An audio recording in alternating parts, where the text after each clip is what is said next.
Welcome to the Recruiting Stories Podcast, where we celebrate recruiting by exploring the stories of leaders and top performers by digging into their stories and understanding how recruiting has impacted their journey and their success. Okay, welcome back to another edition of the Recruiting Stories Podcast, powered by Cover 3 Consulting. This week, what we're going to do is we're going to tackle the question of where do I find talent? So we've teased this a couple of the last, episodes that we've had.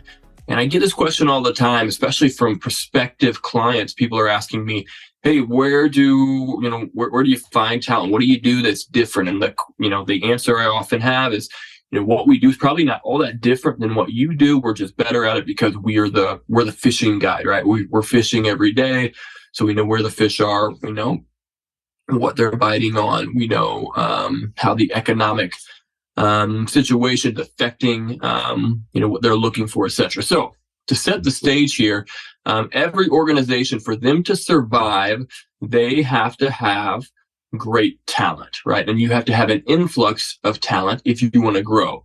Otherwise, you're staying status quo, right? You might get to a certain point, but then you're stuck. Even if you have high producers, at some point, you need additional talent that's going to help you grow, take some things off their plate, so you can grow and you can scale. That's a conversation that we have all the time: is how do I scale? How do we get from one stage to the next of my organization, be it a transportation company, a trucking company, a freight brokerage, a transportation tech company, etc. Okay, so there's a variety of ways you can go about doing that, but let's talk about where do I find the talent. So you've identified, hey, here is what we need. I know that I need salespeople. I know that I need operators. I know that I need analysts. I know that I need developers. You've got to ask yourself a few questions, okay? I'm going to go back to the fishing example because it's an easy way to explain things. So you have to think, ask yourself and write these down. Where do my fish live, right? Where do those fish live? You have to ask yourself, what do the fish eat? You have to ask, what season is it right now? And how does that impact where they live and what they eat? Okay, so those three questions should really guide where you find the talent. So where do my fish live on a normal basis? What do they eat? Right, so what's important to them? What's going to make them move? And then what season is it right now? How does the socioeconomic what's the economic impact in society, in our country today, impacting them, and does that impact whether or not they're living somewhere, moving somewhere else, or kind of what's important to them? Then once you do that, you've got an idea generally what we're looking for. Set that aside. The next thing you have to do is you need to do research, right? So many times people are just like, hey, we're going to shoot first and aim later. Cannot do that. If you really want to find great talent, you got to do your research first. And so the next thing you have to do is you got to do a self-study. Look at your organization and look at your top performers. Where do they come from? Do they have any shared traits? Do they come from common backgrounds? Look at then your competition, right? Who are we competing against typically, be it a salesman or the data analysts that they have? I mean, you could find these people on LinkedIn. You can find them, you can find them, you see them at trade shows, right? I'm not necessarily saying that those are the people that you per se recruit, even though that might be a possibility. But it may give you an idea of who they are, where they come from, and hey, are there some traits and backgrounds that we should look at when trying to find the talent that we're looking for? Write that down. So you have your initial, hey, where do they live? What do they eat? What's the market look like right now? Does that impact that? Then here are what successful people in this position, this is what they do.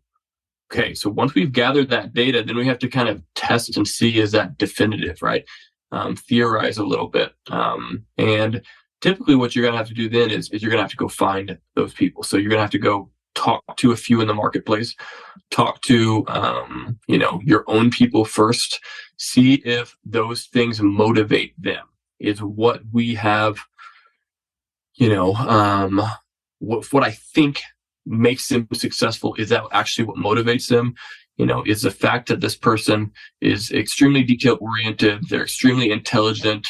Is that a why that they've had success in this organization? Or is it just because they're ultra motivated, they're financially motivated, and that is the thing that has caused them to have success in your organization? You need to interview them and have some conversation to learn. Now, once you've done that, you're going to have a decent idea, right, of what to look for. Okay. Some of those things I know are going to be a little bit broad, but you're going to have to start there and say, okay, we know that typically they're going to, have this background. So a lot of them who have success, maybe they have this major in college because they have a foundation and knowing what to understand. Some of these people, they've got a competitive background, and so that's really helped them jump in and compete quickly. We've had some, and we know that because of their grades, they're intelligent and they pick up on things quickly. Figure out those metrics, whatever they are. Write them down, and then start to hunt with it. You might learn that, hey, maybe actually I'm wrong on those things. The key is not to dwell on it, but to iterate and figure out, hey, let's build up a card that's going to help me find success with these roles. Now that you've got your traits that you believe will make this person successful, this is where I go to find that talent. I know that here's the traits, here's likely where they are. Now you got to go hunting, right? Now you got to go fish for those people. So to do that, you got to fish with the right thing. So you have to craft an offer. You should have done enough research at this point to know, what's going to make them move. Is it just a base salary, right? Is it a commission structure? Is it performance-based pay? Is it paid time off? Is it working on a meaningful mission? Hint, hint. That's probably the thing that I see high performers want more than anything. They want to work on something meaningful. Is it a chance to grow, right? They can see themselves work up and grow. Is it a chance to work with another high performer? That's something that's so underrated. I see all the time, like, man, not only do I want to be in a place where I can fulfill my potential, but I get to work with someone maybe who's a little further down the line than me, who can mentor me and make me an absolute, slayer in whatever it is that I'm doing. What a great opportunity that would be. Craft that offer then and say, hey, here is the opportunity, right? It's an opportunity to make X amount of dollars, make it really straightforward and honest. It's an opportunity to work with some of the best in the business at this. It's an opportunity to expand your career, to lead a team, whatever the thing is. Craft your offer, and that's your bait, right? That's what you're fishing with. That's what you're casting out into the marketplace to say, I want to try to catch that talent. Then you have to present it the right way, right? You can't just spam that all over everywhere. You have to go to the right people. You want to develop a relationship first. And oftentimes, the way that you want to do that, we have our own ways of going about that. We won't give trade secrets away, perhaps, but the best way I'll say is going about. If you already know people, you've already developed a relationship, it's a whole lot easier to say, hey, I've got this role. Do you know somebody that could potentially fill this role? Here's what we're looking for. If you already have that relationship with them, well, guess what? They're going to either say, yeah, I know John Doe, Jane Doe over here that you should talk to, or they'll say, hey, that sounds amazing. I would love to learn about that myself. And then, if you're cold reaching out to people, then, there's some opportunities to do that in a way that I think is very genuine, and real, rather than again spamming them with things. Asking them, about how they got to where they got, letting them know you're impressed with who they are and their career thus far. There's a number of ways, and maybe we do an additional episode on actual cold outreach at some point that may be helpful for you as well. But where do I find talent? You can't find it without defining it first. So go back and define it, right? Once you've defined it, you're going to be able to figure out where they live, right? Because you've done some research, you've done your scouting. You've scouted and said, okay, we have looked, we've talked to other, fish in that area. We've talked to people who do this well at a high level.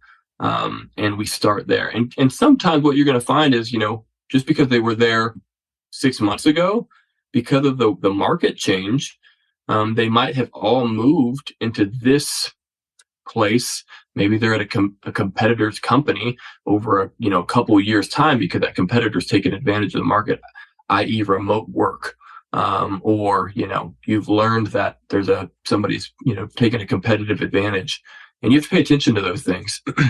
And the biggest thing is not dwelling on when you're wrong, but staying in the game. And that's why using someone, a guide, said, hey, I'm fishing every day, I know the trends, I know what's going on, is extremely helpful.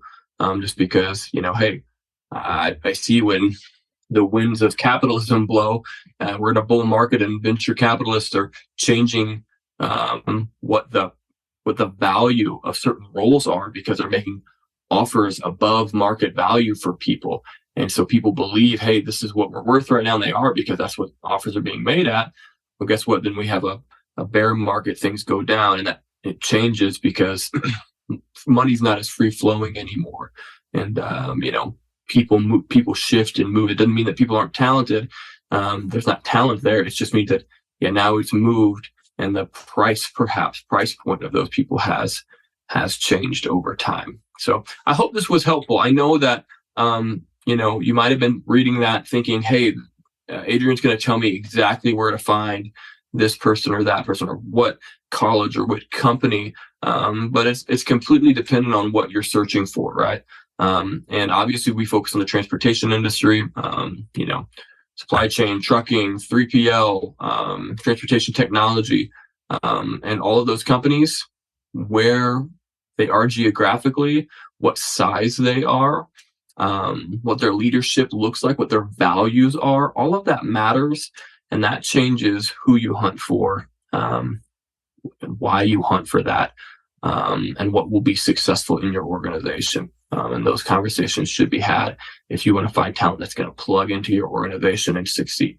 So if this was helpful, let me know. Give us a thumbs up, share it with a friend. If you want to talk to me more about where to find talent, for your organization, would love to give you some ideas. Of course, if we can help, let me know.